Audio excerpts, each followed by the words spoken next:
अस्सलाम वालेकुम, मैं हूँ अलीना शिगरी। आप देख रहे हैं मेरा YouTube channel. Like, share, subscribe, comment आपने ज़रूर करना है। और आज की इस वीडियो में हम बात करेंगे पाकिस्तान तहरीक इंसाफ के चेयरमैन की जानिब से आज बाकायदा तौर पे बैरिस्टर गौहर खान साहब ने एक क्रिमिनल कंप्लेंट इस्लामाबाद की डिस्ट्रिक्ट अदालत में दायर कर दी है, जो कि कल समाअत के लिए मुकर्रर भी हो गई है।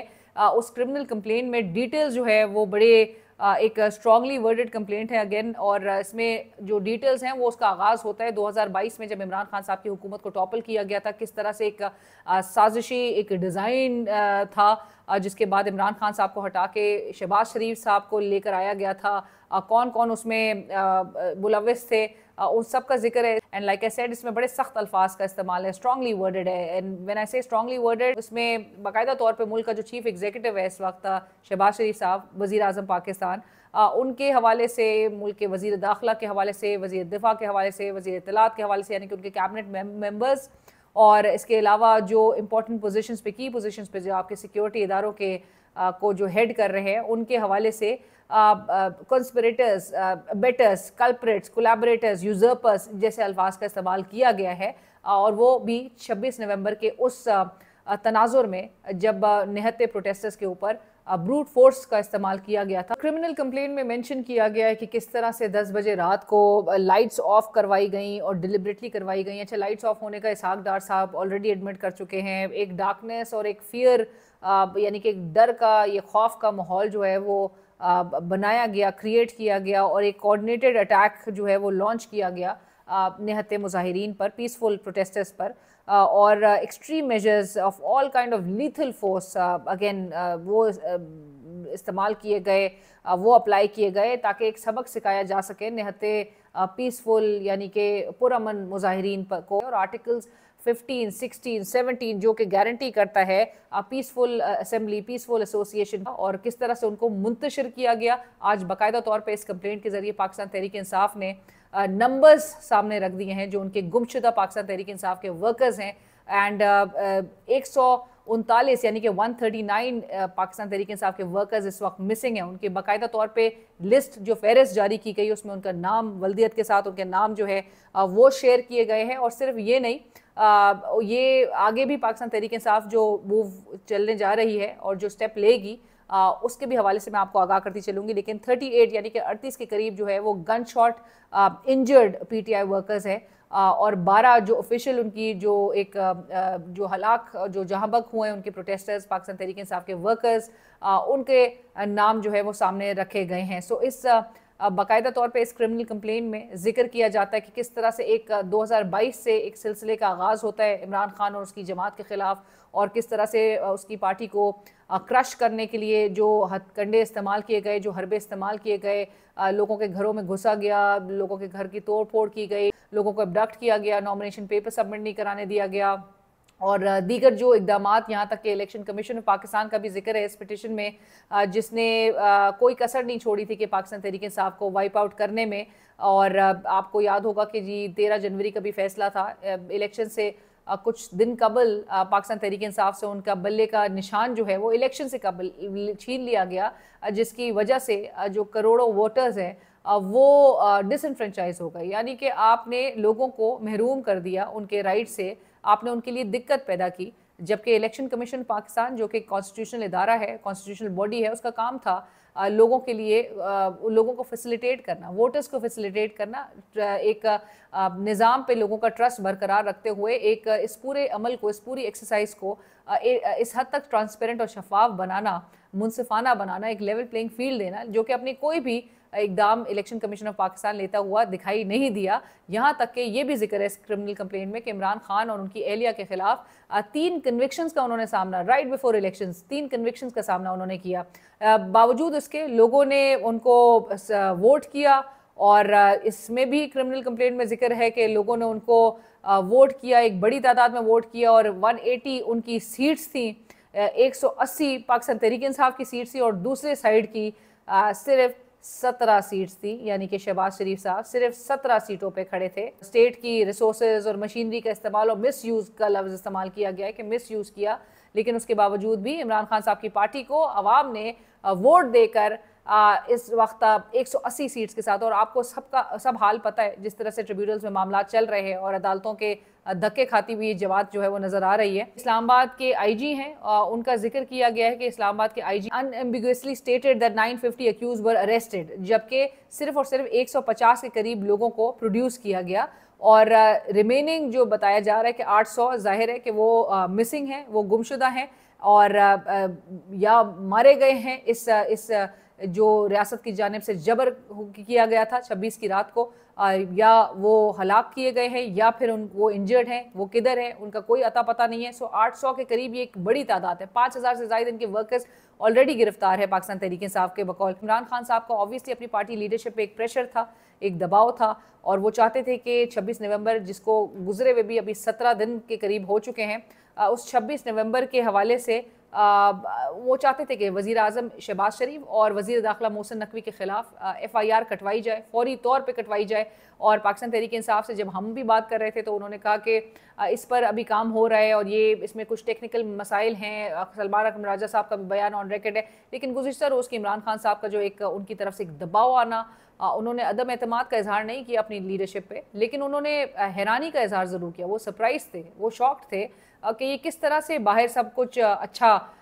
चल रहा है और उसकी खबरें आ रही है। वो अखबारात में देख रहे थे कि बाहर सब गुडी गुडी चल रहा है। So he was naturally he was concerned, so he expressed his concerns. और आज रवैये हमें बड़े तब्दील नजर आए, चाहे वो बैरिस्टर गौहर खान साहब हों, चाहे वो दीगर असद कैसर साहब हों और दीगर अफराद हों, पाकिस्तान तहरीक इंसाफ की जो सीनियर लीडरशिप है, उनके रवैये जो है वो आज ऐसे तब्दील, वो आज इतने एक्टिव मोड में नज़र आ रहे थे कि ना सिर्फ ये क्रिमिनल कंप्लेंट दायर होती हुई दिखाई दी इस्लामाबाद की डिस्ट्रिक्ट अदालत में, बल्कि इसके साथ साथ ही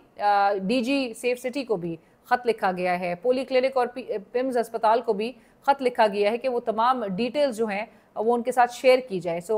मैं ये भी मेंशन करती चलूँ कि डिस्ट्रिक्ट अदालत से मामला किधर जाते हैं ये इसका कुछ कहा नहीं जा सकता। ज़्यादा से ज़्यादा वो पुलिस को डायरेक्ट कर सकते हैं कि FIR फौरी लॉन्च की जाए, लेकिन पार्टी लीडरशिप जो कि इमरान खान साहब के ज़ाहिर है दबाव में है और जिस किस्म की मुतज़ाद उनके बयानात और जिस किस्म का एक मीडिया प्रेशर भी उनके ऊपर बनता हुआ दिखाई दे रहा था कि किस तरह से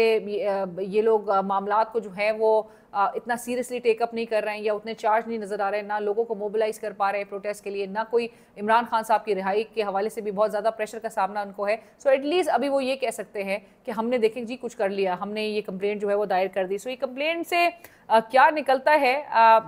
ये भी कहना कबल वक्त होगा, लेकिन पाकिस्तान तहरीक इंसाफ की जो अगली स्ट्रैटेजी नजर आ रही है, चूंकि इमरान खान साहब का pressure will keep mounting, will keep building up. So इस प्रेशर के नतीजे में पाकिस्तान तहरीक इंसाफ अब इंटरनेशनल मीडिया को भी इसमें इंगेज करेगी और इंटरनेशनल मीडिया के साथ साथ पाकिस्तान तहरीक इंसाफ इंटरनेशनल कम्युनिटी को इसमें इन्वॉल्व करेगी। जो इसाक डार साहब ऑलरेडी एक प्रेशर फील कर रहे हैं, उन्होंने एक तो सबसे बड़ी गलती उन्होंने ये की थी कि जब उन्होंने ब्रीफिंग खुद से देने की कोशिश की, स्टेट की हाई हैंडेडनेस किसी से ढकी छुपी नहीं थी, सबके पास वीडियो, सबके पास फुटेजेस, सबके पास उस पूरे जो निहत्ते शहरियों के साथ, निहत्ते मुजाहिरीन के साथ जो कुछ हो रहा था उसके वो इंटरनेशनल मीडिया रिपोर्ट करता हुआ नजर आ रहा था। आप अपने मीडिया को जो है वो काफ़ी हद तक कंट्रोल कर सकते हैं और काउंटर करने में आप कामयाब भी हो गए, लेकिन इंटरनेशनल मीडिया से कुछ ढका छुपा नहीं था। सो इंटरनेशनल प्रेशर जो है वो डार साहब पे ऑलरेडी है और अब वो जाहिर है एडमिशंस भी उनके जानिब से आ रही है कि जी एरियल फायरिंग हुई थी, हवाई फायरिंग हुई थी, तो अब तस्लीम भी किया जाएगा और ये प्रेशर भी, ये हीट जो है वो फील होना शुरू हो चुकी है हुकूमत को। सो ये पाकिस्तान तहरीक इंसाफ की next move would be to go to international community और बाहर ऑलरेडी उनका डायस्पोरा है जिससे मौजूदा हुकूमत वैसे ही तंग है कि ये इन्होंने परेशानियां इनकी बढ़ा के रखी हुई हैं। सो अब ये बाकायदा तौर पर ये कंप्लेंट सामने आ गई है। ये कंप्लेंट से तो बज़ाहिर ऐसा लगता है कि जो मुज़ाकरात की जो बातें हो रही हैं वो तो अब कहीं जाती हुई दिखाई नहीं दे रही, क्योंकि ज़ाहिर है हुकूमत ऑलरेडी इस नुक्ते पे बहुत अटकी हुई है कि एक तरफ पाकिस्तान तहरीक इंसाफ मुतालबात भी रखती है, दूसरी तरफ मुज़ाकरात भी चाहती है और एक तरफ अब ये कंप्लेंट चली गई है जहाँ पे यूजर्पर्स और इस किस्म के अल्फाज, जहाँ पे यूजर्पर्स, कल्प्रिट्स, कोलैबोरेटर्स, अबेटर्स, कंस्पिरेटर्स कहा जा रहा है मौजूदा हुक्मरानों को, तो उनके साथ ही मुज़ाकरात, तो ऑब्वियसली इमरान खान साहब तो किसी भी सूरत इनके साथ मुज़ाकरात के लिए तैयार नहीं होते। इमरान खान साहब ने उनको हमेशा अपने हर मूव से पैगाम देना है कि जिनके पास इख्तियार है और जो ज़ाहिर है ऑथराइज, जहाँ से सारे इकदाम जहाँ से ऑथराइज हो रहे हैं वो उन्हीं को पैगाम देना चाहते हैं और वो उन्हीं से तवक्को भी करते हैं कि वो आके एटलीस्ट अपना एक रोल जो है वो इस हद तक एविडेंट करने में, जो कि हर इमरान खान साहब की दी हुई कॉल के हवाले से रोल्स काफ़ी ज़्यादा एविडेंट होते हुए दिखाई देते हैं, लेकिन वो बहरहाल इनकम्बेंट्स को, ये हुक्मरानों को कुछ किसी खाते में नहीं लेते। तो पाकिस्तान तहरीक इंसाफ की जानिब से और उनके जो चेयरमैन है बैरिस्टर गौहर खान साहब, आज उन्होंने साइमल्टेनियसली एक तरफ क्रिमिनल कंप्लेंट जो है वो दायर हो रही थी और दूसरी तरफ जो कि कल समाअत के लिए मुकर्रर भी हुई है, दूसरी तरफ एग्जीक्यूटिव डायरेक्टर पोली क्लिनिक को खत भी गया है, डीजी सेफ सिटी को भी खत गया है under right of access to information. और वो कहते हैं कि जी हमें टोटल नंबर, नेम्स और डिटेल्स चाहिए, जेंडर के साथ, बाकायदा तौर पर एड्रेस के साथ, तमाम उन पेशेंट्स के, तमाम उन मरीज़ के जो कि इंजरीज़ के लिए आपके अस्पताल आए थे, कितनी डेथ्स रिपोर्ट हुई है वो भी हमें बताइए। इसके साथ साथ ही नाम और कॉज ऑफ डेथ के हवाले से भी, क्योंकि ये भी तमाम जो फुटेजेस और जो खबरें सामने गर्दिश करती हुई नजर आई वो ये भी थी कि इन अस्पतालों ने, और जो कि क्रिमिनल कंप्लेंट में भी पाकिस्तान तहरीक इंसाफ ने मेंशन किया कि अस्पतालों ने जो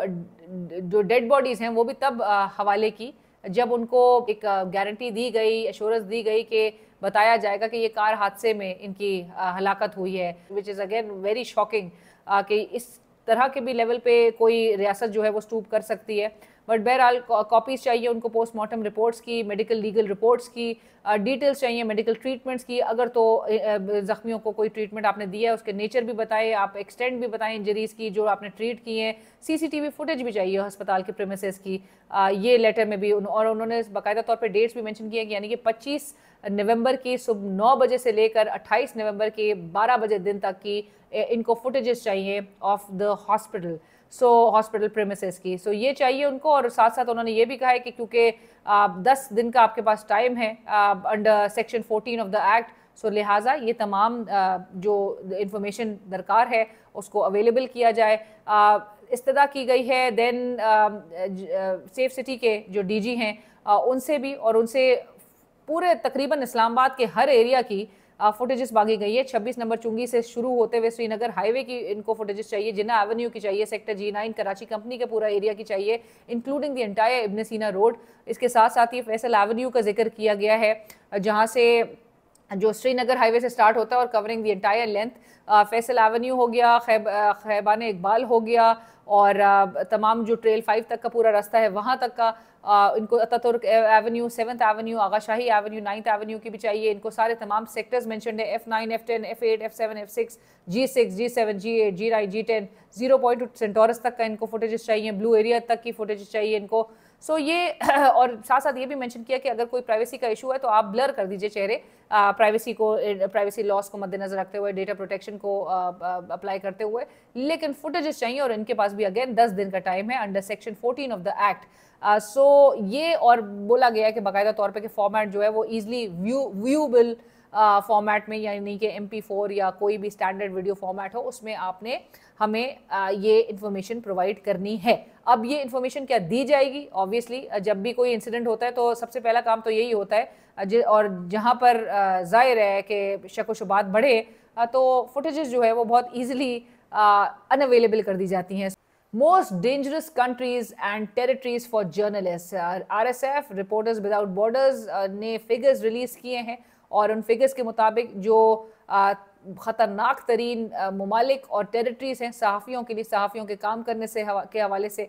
उनमें पाकिस्तान की रैंकिंग जो है वो दूसरे नंबर पे है। 2024 के फिगर्स के मुताबिक 7 सहाफ़ी यहाँ पर जाँ बहक हुए, हलाक हुए, और जो पहले नंबर पे है वो पैलेस्टीनियन टेरिटरीज है, गाज़ा स्ट्रिप। और पाकिस्तान जो है वो 7 के फिगर के साथ दूसरे नंबर पर है। दावे बड़े यहाँ पर किए जाते हैं, लेकिन जिस किस्म के ट्रेंड्स देखे जा रहे हैं, ग्लोबल डेमोक्रेसी इंडेक्स पे आप ऑलरेडी हाइब्रिड रिजीम से आप अथॉरिटेरियन रिजीम में जा चुके हैं, मुंतकिल हो चुके हैं, और ये 2023 के ट्रेंड्स को मद्देनजर रखते हुए आपको अथॉरिटेरियन रिजीम में आपको प्लेस किया गया था। आप मेरे ख्याल से इस वक्त अथॉरिटेरियन प्रो मैक्स या प्लस प्लस, वो जो प्रो प्लस प्लस होता है वो आप उस कैटेगरी में चले गए जिस किस्म के ट्रेंड्स इस साल ऑब्जर्व किए गए हैं। Very alarming. और ये रिपोर्टर्स विदाउट बॉर्डर्स का है, जिनके